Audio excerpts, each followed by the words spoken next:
Nous allons voir dans ce tutoriel comment utiliser un traitement de texte de manière à pouvoir exporter facilement le document par la suite. Quelques règles à retenir lorsque l'on fait un document avec un traitement de texte. Il faut séparer la saisie de la mise en forme. Ne pas appuyer plus d'une fois de suite sur la touche espace. Utiliser ensuite, après la saisie, les styles de mise en forme pour mettre en forme le texte. Placer les éléments les uns sous les autres de manière à éviter les problèmes d'exportation, d'importation de format. Donc je saisis dans un premier temps tout le texte, sans mettre en forme le texte du document. Une fois que le texte est tapé, je vais pouvoir mettre en forme le document en respectant les styles de mise en forme, avec ici le premier titre de premier niveau, donc titre 1, les questions qui sont du deuxième niveau en titre 2. Je ne me préoccupe pas de la mise en forme des styles, puisque je vais pouvoir le faire après. Ensuite, je vais pouvoir appliquer donc les listes, avec la possibilité de modifier, par exemple, de mettre des lettres dans les listes, de supprimer éventuellement les espaces ou les lignes supplémentaires.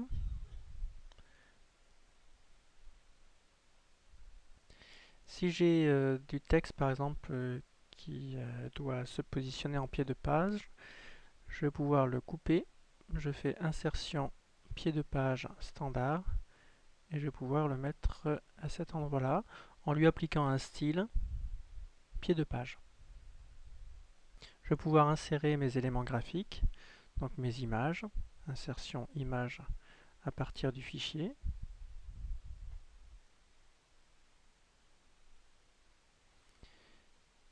Pour des éléments graphiques qui doivent se positionner l'un à côté de l'autre, je suis obligé de passer par l'insertion d'un tableau. Ici un tableau avec deux lignes de colonnes dans lesquelles je vais insérer dans chaque cellule une image. Une fois le tableau fini, je peux sélectionner l'ensemble du tableau et enlever les différentes bordures. Si je veux taper des accents sur les majuscules, je peux me référer donc à ce codage. J'appuie sur la touche Alt et je compose le numéro 144 pour E majuscule accent par exemple. Un point un petit peu difficile, c'est de mettre des pointillés pour que les élèves puissent répondre.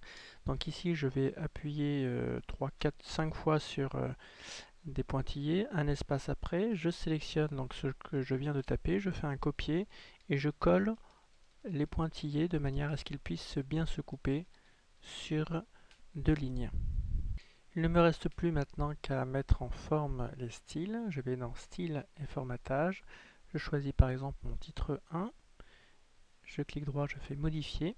Et là, je vais pouvoir modifier pour tous les titres 1 la police, le style, la taille. Il vaut mieux utiliser des polices standards. L'exportation se fera plus facilement après. Une fois que, par exemple, là je suis sur titre 2, je vais donc changer et toutes les questions qui sont de ce style-là vont être changées automatiquement. Je vais utiliser bien sûr l'alignement quand il est nécessaire. Il ne me reste plus qu'à insérer des sauts de page pour éviter que les questions se coupent. Donc je me positionne avant la question, insertion saut manuel, saut de page. Je vérifie que c'est la même chose. Je peux également éditer un style à partir du clic droit, éditer le style de paragraphe, pour le mettre en plus petit par exemple, pour le pied de page. Je peux vérifier donc dans l'aperçu de mon document qu'il apparaît bien sur deux pages, que les questions ne sont pas coupées, que les différents éléments se suivent les uns après les autres, mis à part ces deux photos, ces deux éléments graphiques qui sont mis côte à côte dans un tableau. Je peux ensuite donc assez bien l'importer dans un autre traitement de texte comme Microsoft Word, Google Documents ou Pages.